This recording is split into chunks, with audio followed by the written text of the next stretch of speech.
3 months after Ethan and I got back together, his so-called girl best friend finally made it into his bed. When I opened the door to the hotel suite the next morning, Vanessa was wearing Ethan's white dress shirt and sitting sideways across his lap. The buttons were done up wrong, one shoulder was bare, and a scatter of red marks showed beneath her collarbone. Around her neck was a sapphire necklace.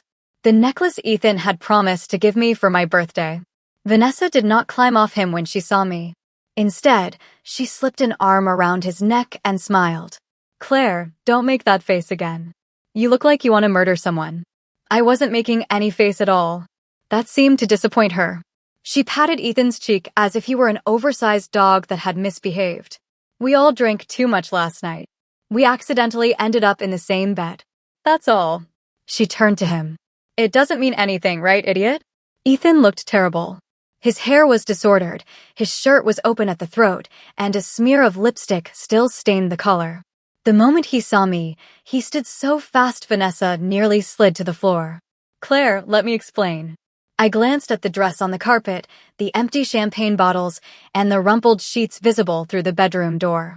"There's nothing to explain." The suite went silent. Ethan stared at me.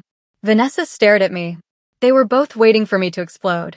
3 years earlier, I would have overturned the table, dragged Vanessa off his lap, and demanded that Ethan choose between us. I would have screamed until my throat hurt and begged him to admit that what he kept calling friendship had never been innocent. But that Claire had been dead for a long time. I walked into the suite, picked up Ethan's phone from the coffee table, and opened the page I had sent him several days before. It showed an antique sapphire necklace from a private collector in Paris. $1.8 million. I handed him the phone. "Today is my birthday," I said. "I want this one." Vanessa blinked, then burst out laughing. "You walk in on your boyfriend after he spent the night with another woman, and your first thought is jewelry?" I looked at her. "Boyfriend." Her smile froze for half a second. Ethan took the phone but did not immediately place the order. He searched my eyes as if he could find anger hidden somewhere behind them.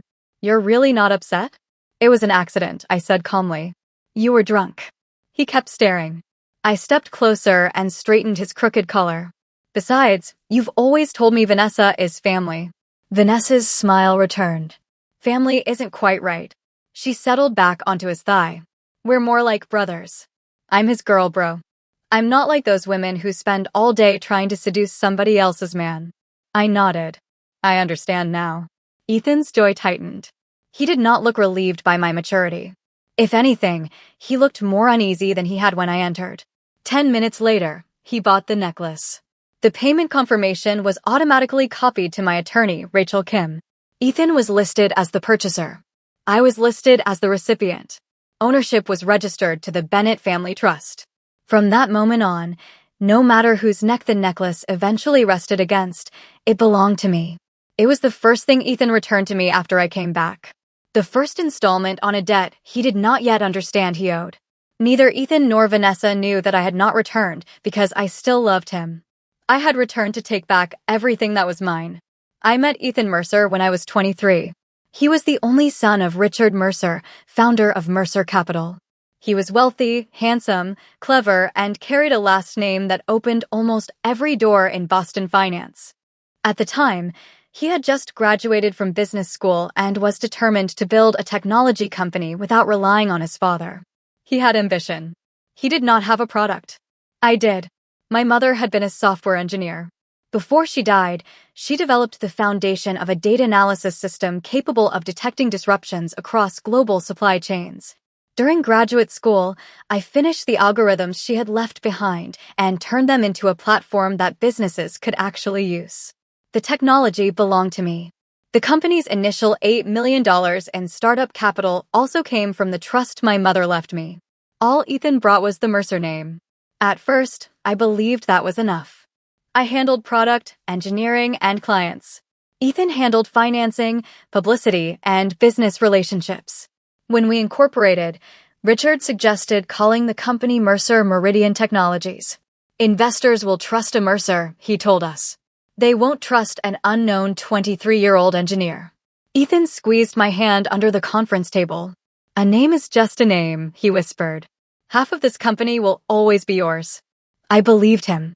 For the company's first 3 years, I barely paid myself. I poured every dollar I could access into research and development. I slept 4 hours a night, rewrote code until sunrise, and followed Ethan into meetings where men twice my age spoke to him while asking me to bring coffee. I negotiated our first international contract after flying between Boston and Europe for 3 straight months. I built the materials for our first financing round. I personally fixed every serious technical failure reported by our early clients. Ethan stood on stage at launch events and told reporters how he had turned an idea into a company worth hundreds of millions of dollars. I sat backstage correcting the technical numbers in his speech. I never minded. I loved him then. I thought we were building one future together. Then Vanessa came back to Boston. She and Ethan had grown up together. Their parents were close. They attended the same private school and spent every summer in the same vacation houses. Vanessa rarely called him Ethan. She called him idiot, bastard, moron, and occasionally princess when she wanted to irritate him. She stole food from his plate, drank from his glass, let herself into his apartment without knocking, and treated his bed as an extension of her own whenever she had too much to drink. The first time I said it made me uncomfortable, Ethan laughed and touched the top of my head. She's just Vanessa. After that, the sentence became an answer to everything. Vanessa used his fork. She's just Vanessa. Vanessa changed clothes in front of him. She's just Vanessa. Vanessa called him at 2 a.m. and demanded that he drive across the city to pick her up. She's just Vanessa. Vanessa crawled into his bed after drinking and said the guest room was too cold. She's just Vanessa. On Ethan's birthday, they lost a round of truth or dare and kissed in front of everyone. The kiss lasted 6 seconds. I counted. I slapped Vanessa. Ethan looked at me with disgust for the first time in our relationship. He said I was insane. His friends said my need for control was frightening. Vanessa held one hand to her cheek and cried as she apologized to Ethan. She said she never wanted to damage our relationship and promised never to contact him again. 3 days later, she developed a high fever alone in her apartment and stopped answering every call. Ethan broke down her door and found her unconscious. At the hospital, her temperature was over 104 degrees. When she woke, she looked weakly at Ethan and whispered, "Why did you come?" When Claire finds out, she'll only say I'm pretending again. That night, Ethan ended our relationship. He said he could no longer tolerate my jealousy or instability. My access to the company's systems was revoked. The lease on our apartment was terminated. The board received a notice claiming that I had voluntarily withdrawn for personal reasons. By then, nearly all of the money my mother had left me had gone into Mercer Meridian. I had no complete salary records. I had signed a sweeping confidentiality agreement. The company publicly claimed that its core platform had been developed by a technical team under Ethan's leadership. Other firms in the industry were afraid of offending the Mercer family, and no one wanted to hire me. 2 months later, I moved out of our riverfront apartment and into a single room above a laundromat. At 4 a.m, I kneaded dough in a bakery. During the day, I packed medical supplies in a warehouse. By the time I returned to my room at night, my fingers were so swollen I could barely hold a glass of water. One winter afternoon, Ethan and Vanessa came into the bakery. He wore a cashmere coat that cost enough to cover 6 months of my rent. Vanessa looked around the cramped shop, then let her gaze settle on the flour across my apron. "So this is where you work now." Ethan did not correct her. He stood on the other side of the counter as if he were offering me charity. "When you learn to control your emotions and accept that Vanessa is part of my life, we can talk," he said. "Maybe I'll consider starting over." Vanessa lowered her face to sip her coffee, but I saw the smile at the corner of her mouth. That was the moment I stopped loving him. Not when he kissed Vanessa. Not when he forced me out of the company and our home. Not even when I worked 14 hours a day and still could not pay the next month's rent. My love died that afternoon when Ethan stood in front of me enjoying everything I had created and spoke of taking me back as if it were a reward I might earn. A year later, Rachel Kim found me. Rachel and I had known each other in graduate school. After graduation, she became a mergers and acquisitions attorney. That year, the Bennett Family Trust was changing trustees. Rachel had been retained to help the incoming trustee inventory the intellectual property and investment records my mother had left behind. Inside an archive box that had not been opened in years, she found my name. After the bakery closed one night, she arrived with the original documents and a trust attorney. "Claire," she said, spreading the papers across a small table, "you never transferred the core technology to Mercer Meridian." I stared at her. "I signed an agreement." "You signed an exclusive license, not a permanent assignment." She pushed the original across the table. "The intellectual property has remained in the Bennett family trust this entire time. Mercer Meridian has a limited right to use it.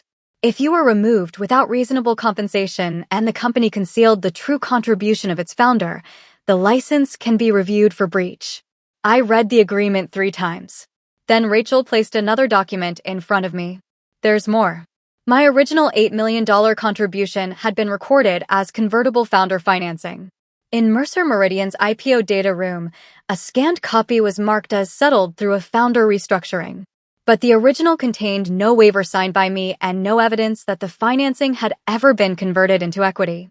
"What does that mean?" I asked. "It means this wasn't a tiny oversight everyone forgot.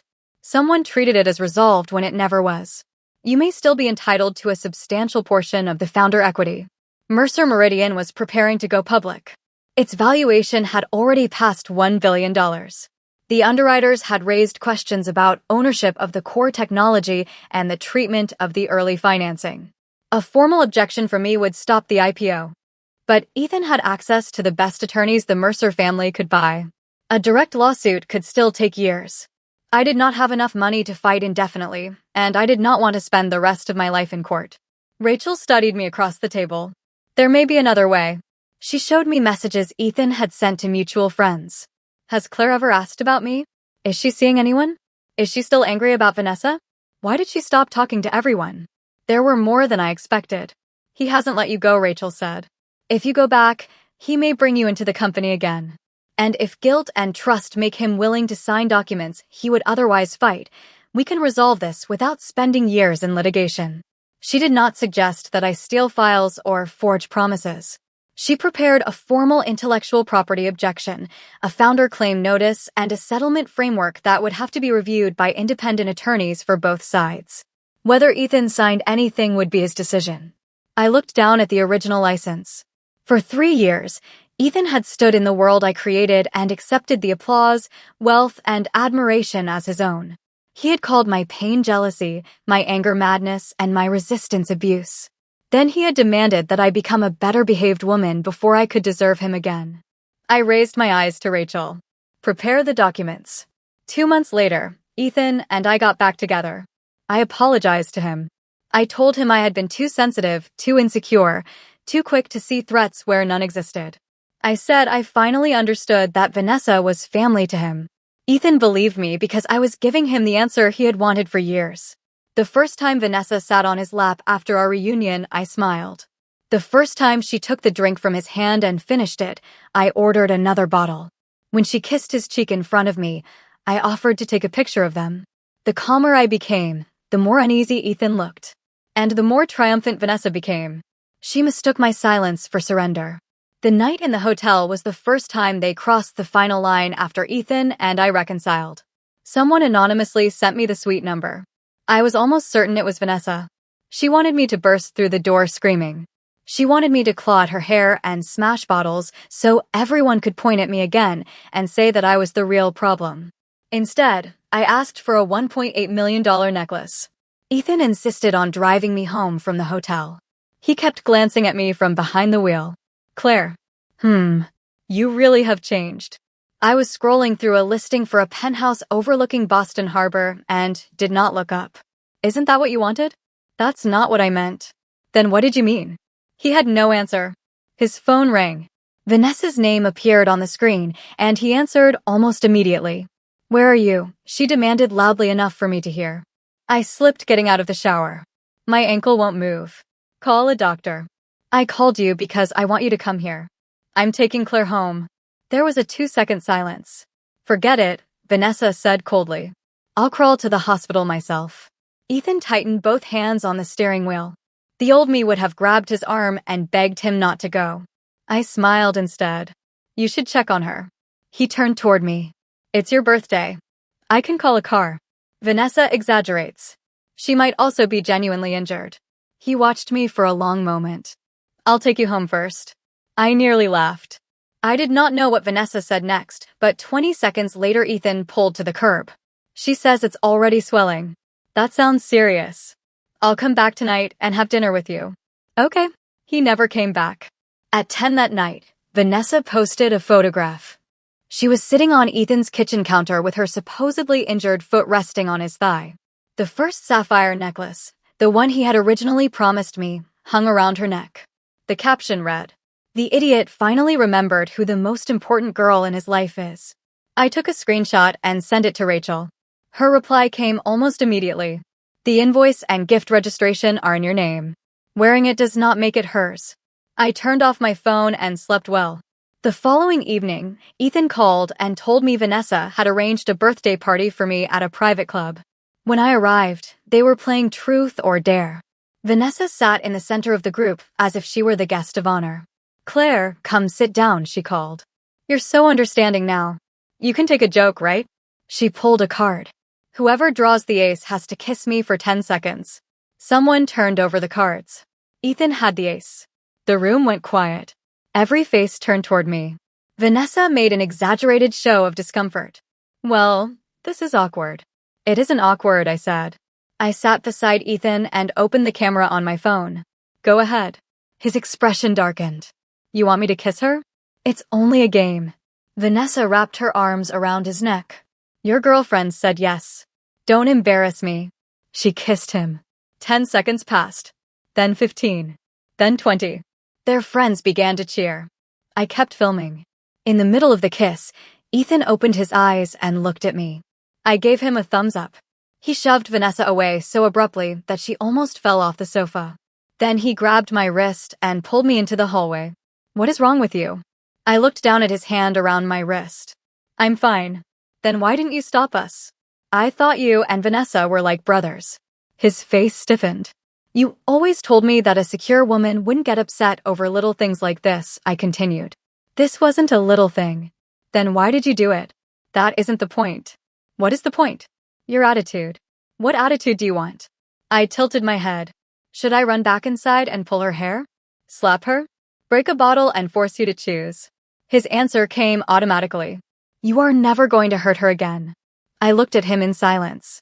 That sentence contained the rule that had governed our entire relationship. Vanessa could touch him, kiss him, take his time, sleep in his bed, and claim every part of his life. But the moment I objected, I became cruel. Ethan seemed to hear his own words a second too late. The anger drained from his face. "Claire, I didn't mean." Vanessa came out of the room and smacked the back of his head. "Why are you fighting with her again?" She looped both hands around his arm. "Claire finally stopped acting crazy, and now you're upset because she's too reasonable?" She smiled at me. "Come back and cut the cake." I nodded. "Of course." That night, gifts from Ethan's friends totaled more than $80,000. They congratulated me on finally becoming normal. One of them told me I could be invited to future gatherings now that I no longer ruined everyone's mood. I smiled and thanked each of them. Rachel recorded every gift on a formal list. Vanessa drank more as the night went on. Eventually, she dropped into the seat beside me and stroked the sapphire at her throat. The $1.8 million antique necklace from the hotel had already been transferred by an insurance broker into a secured vault under my name. The necklace Vanessa wore was the cheaper birthday piece Ethan had promised before the affair. "Do you like it?" she asked. "It's beautiful." "Ethan says it suits me better." "Does he?" She leaned closer. "He also said spending your birthday with you was exhausting. He wasn't tired at all when he was with me in the hotel." Then she began describing what they had done. Ethan slammed his phone onto the table. "That's enough." Vanessa rolled her eyes. "What can I say? Claire doesn't care." As she spoke, a strand of her hair caught in the necklace clasp. I lifted my hand to free it. Before I could touch her, Ethan lunged forward, seized my wrist, and shoved me away. My hip struck the edge of the table. My forehead hit a marble display behind me. For a moment, the room blurred. Warm blood ran down my temple. The entire club went silent. Ethan stared at me, his face turning white. Vanessa touched the necklace. What the hell is wrong with you, Ethan? She was only trying to move my hair. I wiped the blood with the back of my hand. I wasn't trying to hurt her. Vanessa handed me a napkin. Her expression was full of concern. But I saw the flash of satisfaction in her eyes. Ethan stepped toward me. Claire, I'm going to the hospital. I'll take you. We had barely reached the door when someone shouted that Vanessa had fainted. Ethan stopped. She lay motionless on the sofa, her timing perfect. He looked from her to me, still bleeding through the napkin pressed to my forehead. Stay with her, I said. No, you're hurt. She may be worse. Guilt covered his face. I'll have my driver take you. That's fine. He caught my hand. I'm sorry. I shouldn't have pushed you. It was an accident. I'll make it up to you. You don't have to. I want to. His voice became almost desperate. Whatever you want. Send me a list and I'll get it. At the hospital, Rachel preserved the medical records, photographs, and names of every witness in the room. The next morning, she sent a formal settlement notice to Ethan's personal attorney. If I filed a police report and a civil claim, the incident would enter the due diligence process and risk disclosures for Mercer Meridian's planned IPO. Ethan did not want the board to learn that he had shoved the company's true co-founder into a marble fixture because he thought she was threatening Vanessa. After 3 days of negotiation, we signed a confidential personal settlement. It addressed the bodily injury and certain unresolved personal property matters. It specifically preserved all my claims to the core technology and founder equity. I received the Harbor Penthouse, a collection of modern art, antique jewelry, 2 investment accounts, and part of Ethan's interest in several private funds. The total value exceeded $12 million. Ethan had independent counsel. He completed financial disclosures. He signed every transfer voluntarily. Rachel made sure each asset was properly registered and marked as an irrevocable transfer. When the final document was executed, she called me. He didn't ask to reduce the amount. Because guilt isn't the only reason he agreed. I looked at my reflection in the hospital window. He's more afraid of this appearing in the IPO filings. He should be. Several days later, I stood at the windows of the penthouse and watched light move across Boston Harbor. For years, I had wanted Ethan to understand how badly he hurt me. I had wanted one perfect apology, as if the right words might repair everything. Eventually, I understood that some injuries could not be repaired. They could only be settled. Ethan personally delivered the jewelry to the penthouse. After carrying in the last case, he stood near the windows and watched me. Are you happy? Very. That's it. I looked up. What else should there be? He was quiet for a moment. You don't argue anymore. You used to hate it when I argued. You don't ask where I've been. You used to say I was monitoring you. When Vanessa calls, you act like you don't care. You told me I should trust you. He turned fully toward me. I wanted you to trust me. I didn't want you to stop caring about me. I smiled. I care. The lie sounded effortless. His phone rang again. Vanessa. For the first time, he looked at the screen without answering. When it rang a second time, I picked it up and placed it in his hand. Take it. He watched me before pressing the button. Are you dead? Vanessa snapped. I've called 5 times. What happened? I hurt my back at the gym. I can't move.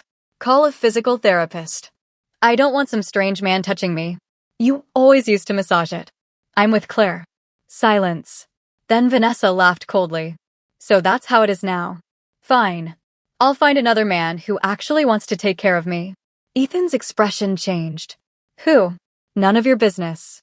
I'm coming. After he ended the call, I lifted his coat for him. He did not take it immediately. You don't mind. She's hurt. I'll be back in half an hour. He returned the following afternoon. Vanessa had already posted a photograph from the hospital. Ethan was asleep with his head beside her bed, clearly having spent the night.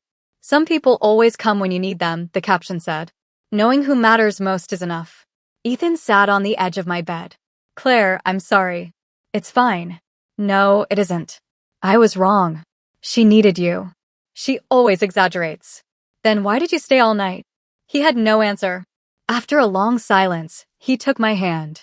Marry me. I looked at him. Next month, he said. He seemed surprised when I did not immediately refuse. You would. I'll consider it. What do you need? Security. He frowned. I'll give you anything. Then put everything from the past in writing.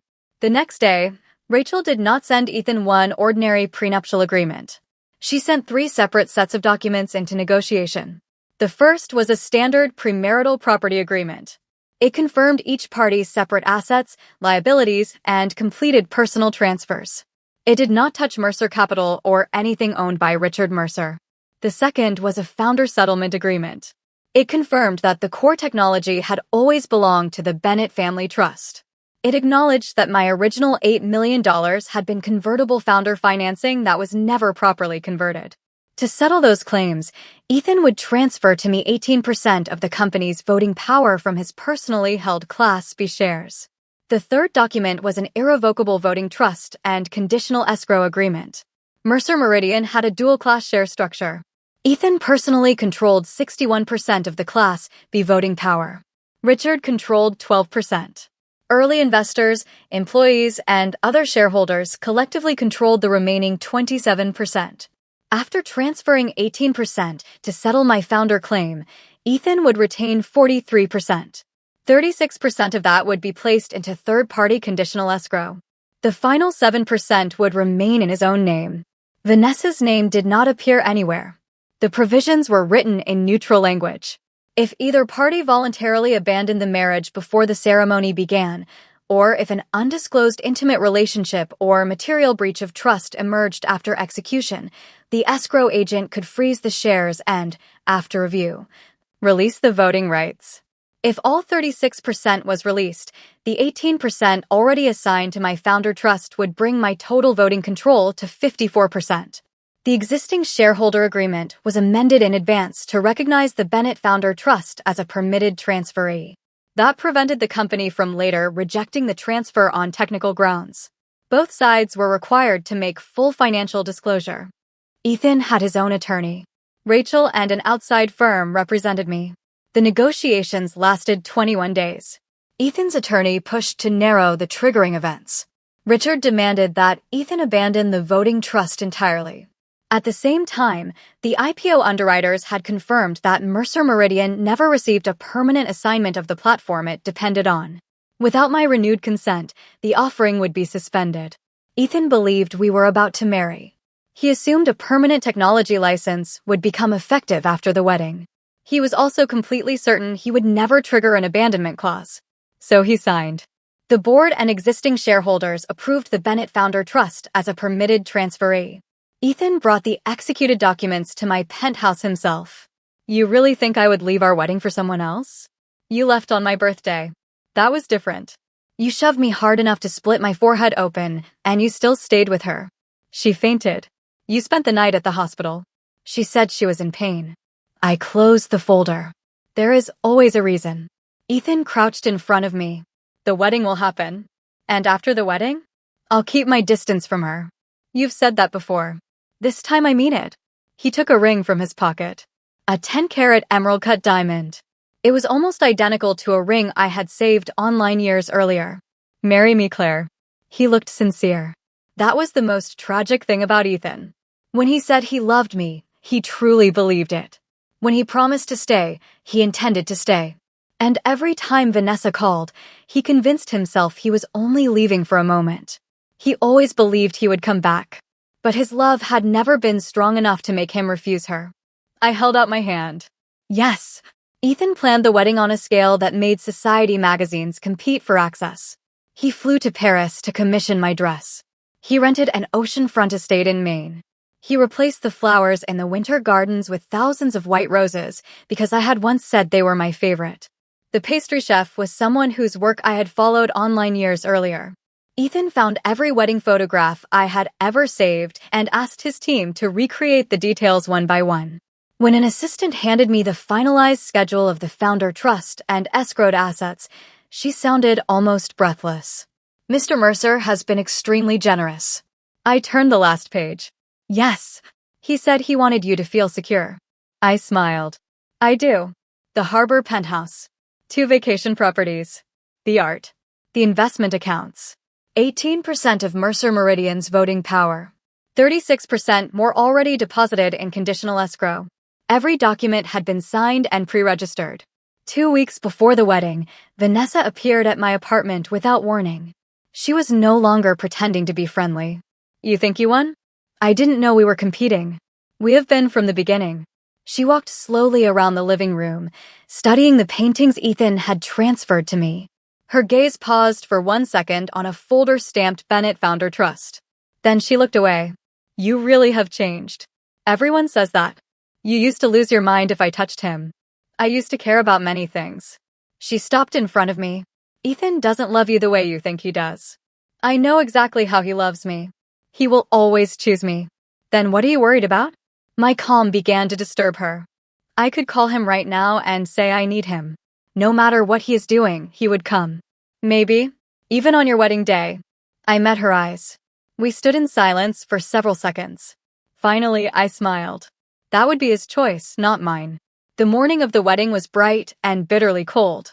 Beyond the estate, the Atlantic flashed silver under the winter sun. A stylist adjusted my veil while Rachel stood near the window holding a leather folder. You can still cancel, she said.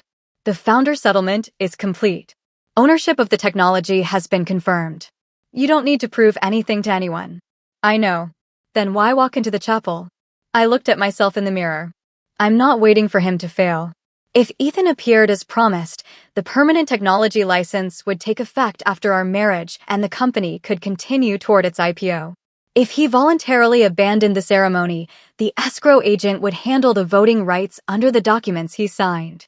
Either way, I would never again lose my technology, my name, or my future. I used to want him to give me an answer, I said. Rachel watched me. And today? Today, I won't answer for him. At 11:20, Ethan burst into the bridal suite. His face was colorless. His tie hung crooked, and his phone shook in his hand. I turned from the mirror. What happened? Vanessa. Of course. She's been kidnapped. Rachel straightened immediately. Did you call the police? He shook his head and handed us the phone. On the screen, Vanessa was tied to a chair. A masked man stood behind her. He demanded that Ethan transfer $9.5 million in stablecoin to a specified wallet, then bring $500,000 in cash from a Mercer family office safe. The video ended with a warning, no police and no tracking devices. Ethan had invested in digital assets for years. He had enough money in a personal cold wallet to make the transfer. The terror in his eyes was real. The ceremony starts in 40 minutes, I said. I know. What are you going to do? His eyes reddened. I have to go. Rachel took a sharp breath. Let law enforcement handle it. A hostage exchange is not something you do alone. They said they would kill her if I called. Ethan came toward me. Claire, I'm sorry. Once I bring her back, we can continue the wedding. Go, I said. He stared at me. You understand? She may be in danger. He pulled me into his arms.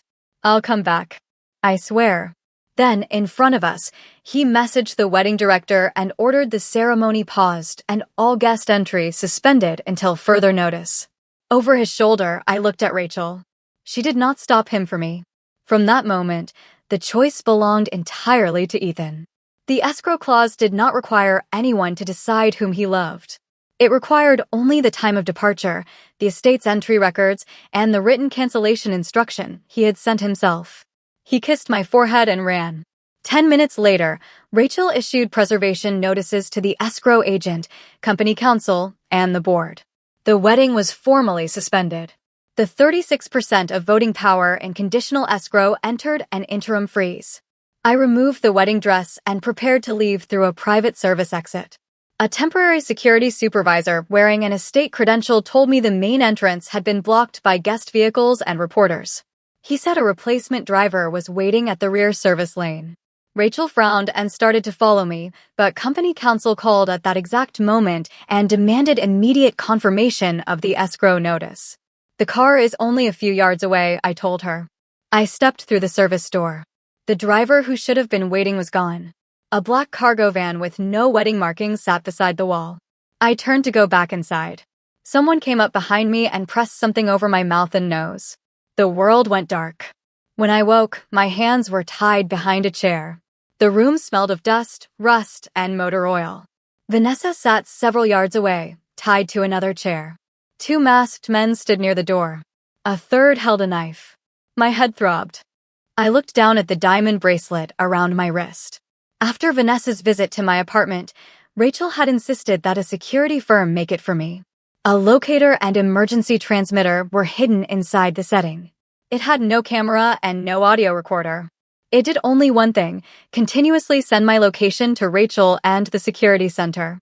At the time, I thought she was being overly cautious about a possible wedding disruption. I had never imagined Vanessa would arrange an actual kidnapping. Vanessa looked at me. For once, she was not smiling. One of the men checked his phone. He's here.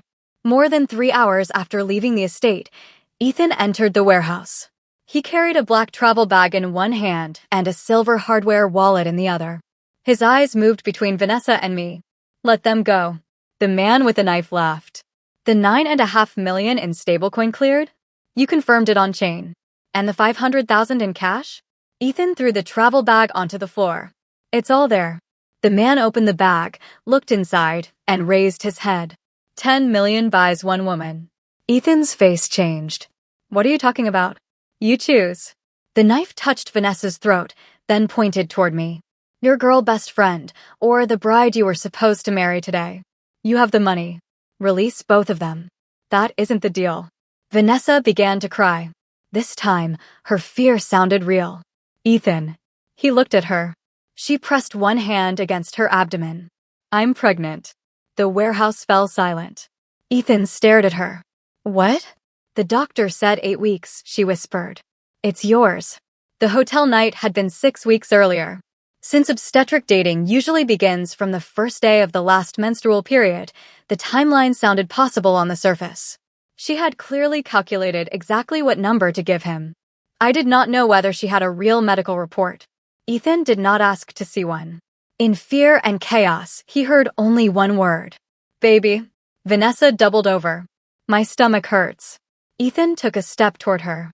The man lifted the knife. Choose. Ethan looked at me. For months, I had played the woman who no longer argued, demanded, or competed. For the first time, I let myself become the Claire I had been 3 years earlier. Ethan. My voice shook. He moved one step toward me. Claire, don't leave me here. Tears ran down my face. Some of them were real. Not because I still wanted him, but because somewhere inside me, one small question had survived everything. Would there ever be a crisis serious enough to make him stop? Was there any line he would not cross for Vanessa? I'm your fiancé, I said. We were supposed to be married today. Vanessa cried out again. The baby. Ethan closed his eyes. When he opened them, he looked broken. I choose Vanessa. His voice was quiet. It still destroyed the last fragment of hope I had never admitted remained. The man took the money. Ethan rushed forward and untied Vanessa. I struggled against the ropes. Ethan. He lifted her into his arms. I'll come back. Don't leave me here. I have to get her to a hospital. You chose her again. She's carrying my child. I'm tied to a chair with a knife at my throat. I'll bring more money. I'll come back for you. You always say you'll come back. Pain twisted across his face. Claire, please. I looked at him. How will you compensate me this time? He froze. What? Every time you choose her, you give me money afterward. What is my life worth? Anything you want. Your company? Vanessa went rigid in his arms. I held Ethan's gaze. Mercer Meridian too? Yes. His voice cracked. Take it. Take my shares, my houses, my accounts. Take everything. I don't care. Just stay alive until I come back. A camera near the ceiling glowed with a faint red light. It was not mine. Vanessa had wanted the entire moment recorded as proof of her final victory. Hours later, police seized that camera and the warehouse computer under warrant. Legally, I did not need Ethan's spoken promise. The written agreements already controlled the shares. But eventually, he would hear his own words again in the evidence file. Vanessa buried her face against his chest. As Ethan turned toward the door, she looked back at me. Her tears disappeared. Her mouth curved into the same smile she had worn in the hotel suite. She believed she had won. Ethan carried her out without looking back. The moment the door closed, I stopped crying. The man with the knife stared at me. That was a fast change. There is nothing left to perform. Sirens sounded in the distance. The men turned toward the door. The bracelet had continued transmitting my location. When my route left the estate and remained stationary in an industrial district for more than 10 minutes, Rachel called the police and provided the live coordinates. Officers entered through the front. The security team Rachel had hired sealed the rear access under police direction. The kidnappers tried to escape through a service door and ran directly into the waiting officers. When the police cut the ropes from my wrists, I looked at the door through which Ethan had carried Vanessa. For 3 years, I had wanted him to choose me once. In the end, he gave me something more valuable than a choice. An answer he could never explain away. Vanessa never reached the hospital. Ethan had left the warehouse less than 2 minutes before the first police vehicle entered the industrial park. State police intercepted his car 2 miles away at the only ramp leading to the highway. The investigation reconstructed the plan quickly. Vanessa had contacted 2 men with criminal records through a former Mercer Meridian employee. She bribed the temporary security supervisor assigned to the wedding and used him to redirect me to the service exit. Her original plan had been a convincing fake kidnapping, just enough to force Ethan to leave before the ceremony. During her visit to my apartment, she had photographed one page summarizing the escrow triggers while I answered a phone call. She knew that if Ethan voluntarily abandoned the wedding before it began, his voting rights could be frozen. But Vanessa also owed more than $1.3 million in studio loans and consumer debt. When the 2 men learned that Ethan truly had access to 8 figures in digital assets, the fake kidnapping turned into real extortion. Vanessa did not withdraw. Instead, she told them to take me too. She wanted Ethan to choose between us in person, and she wanted the choice recorded. She wanted proof that even if it cost him his company, she would always matter more. She got her proof. Vanessa was also genuinely pregnant. An ultrasound showed that she was approximately 12 weeks along, while the hotel night with Ethan had occurred only 6 weeks earlier.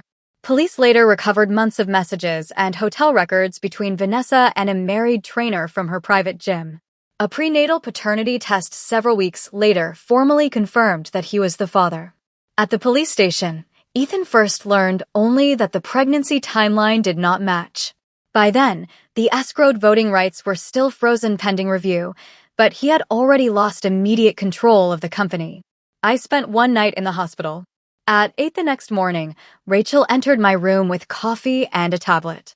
The first stage is complete. The escrow agent had reviewed the estate access records, Ethan's written cancellation instruction, and the messages he sent before leaving. There was sufficient preliminary evidence of voluntary abandonment. The 36% in escrow was frozen. The 18% I had already received under the founder settlement remained mine. If no contrary evidence emerged during the 3-day review, the escrowed voting rights would be released and the Bennett Founder Trust would control 54% of Mercer Meridian's voting power. The permanent technology license had not taken effect because the marriage never occurred. The company remained dependent on the old license, which was already under breach review. The penthouse, investment accounts, and other property had been transferred long before the engagement and could not be clawed back merely because the wedding failed. Ethan's voting control had been temporarily suspended at midnight. What about the board? I asked. Emergency meeting at noon. They can suspend him as chief executive and form a special committee. Formal removal will take longer. How long? A week if they move quickly and follow procedure. And Ethan? He called 37 times. I looked at my phone. 37 missed calls. I powered it off. At noon, I entered Mercer Meridian's boardroom in a white suit, with a bandage still covering the cut at my temple. Richard Mercer sat at the head of the table. He looked 10 years older than he had the day before. The other directors avoided my eyes. Rachel and a partner from the outside firm placed the founder settlement, voting trust, escrow agreement, medical records, and preliminary police report on the table. Richard opened the founder settlement first, then the voting trust, then the conditional escrow agreement. Finally, he looked at me. You planned all of this. I made sure that no matter what choice Ethan made, I would never again be left with nothing. You manipulated my son into signing an agreement no reasonable person would accept. He had independent counsel, full financial disclosure, and 21 days to review every provision. He signed because he loved you. I held Richard's gaze. When I gave him $8 million and the core technology, I did it because I loved him. No one spoke. I was removed from the company without compensation, I continued. My research was packaged as Ethan's vision. The confidentiality agreement prevented me from working in the same industry. These documents did not give me property that belonged to someone else. They confirmed ownership of the technology, settled my founder financing, and governed shares Ethan voluntarily placed in escrow. Richard closed the folder. What do you want? Ethan suspended as chief executive immediately. One director shifted in his chair. Even without the equity dispute, the kidnapping scandal and undisclosed relationship justify an independent investigation. I looked around the table. Vanessa has influenced Ethan's business judgment for years. He repeatedly abandoned company responsibilities because of her. Now the proposed IPO may face serious disclosure issues. He cannot remain in operational control while the board investigates. Richard looked at his son's empty chair. After a long silence, he nodded. The emergency vote was brief. Under the company's temporary vacancy procedures, I was added to the board. Ethan Mercer was suspended, and all of his operating authority was frozen. I was appointed interim executive chair pending the special committee's investigation. The meeting had not ended when the door opened. Ethan stood there with 2 security officers behind him. He had not slept. His suit was wrinkled, and his eyes were bloodshot. When he saw me, he stopped. Claire. Richard rose. You should not be here. Ethan ignored him and walked toward me. You're alive. Yes. I went back for you. After you learned Vanessa had lied. No. I was going back before I knew the baby wasn't mine. The police were already at the warehouse. He stopped several feet away. I thought you were going to die. So did I. His eyes dropped to the documents spread across the table. What is this? The agreements you signed. The color drained from his face. Claire, you voluntarily left before the ceremony and issued a written instruction canceling it. The abandonment review has begun, and the escrowed voting rights are frozen. You cannot be serious. You placed those shares into trust and conditional escrow after independent legal review. I signed because I trusted you. I gave you everything my mother left me because I trusted you. That was different. I smiled. Everything is always different when it happens to you. He looked around the boardroom. You're taking the company from me. I'm taking back the company I built. Mercer Meridian is mine. With my money, my technology, my research. I sacrificed for it too. Yes, you became its face. His voice began to shake. You used me. No, I stood. I simply stopped absorbing the consequences of every choice you made. He stepped closer. You knew what Vanessa would do? I knew she was becoming more unstable. I did not know she would have me kidnapped. You watched me leave the wedding. How could I have stopped you? You could have begged me to stay. I looked at him. Ethan, I begged you for 3 years. He had no answer. I picked up my folder. He reached for my arm. Claire, I made the wrong choice. You did not make one wrong choice. You made the same choice you have always made. I thought she was pregnant with my child. You slept with her while you were in a relationship with me. It happened once. Once was enough for you to believe her baby could be yours. I was terrified. So was I. I went back. You always planned to come back. My voice remained calm. That is the problem. You believed that whenever Vanessa called you away, I would remain exactly where you left me. He shook his head. I love you. I know. The words hurt him more than anger would have. You loved me when I admired you, I said. You loved me when I worked for you. You loved me when I lost my mind over you and Vanessa. Then I became quiet and stopped embarrassing you, and you loved me even more. But every time loving me required you to refuse her, you chose her. His eyes filled with tears. I will never see her again. She may be going to prison. That should be easy. I'll fix everything. There is nothing left to fix. He looked at the engagement ring on my hand. I removed it slowly.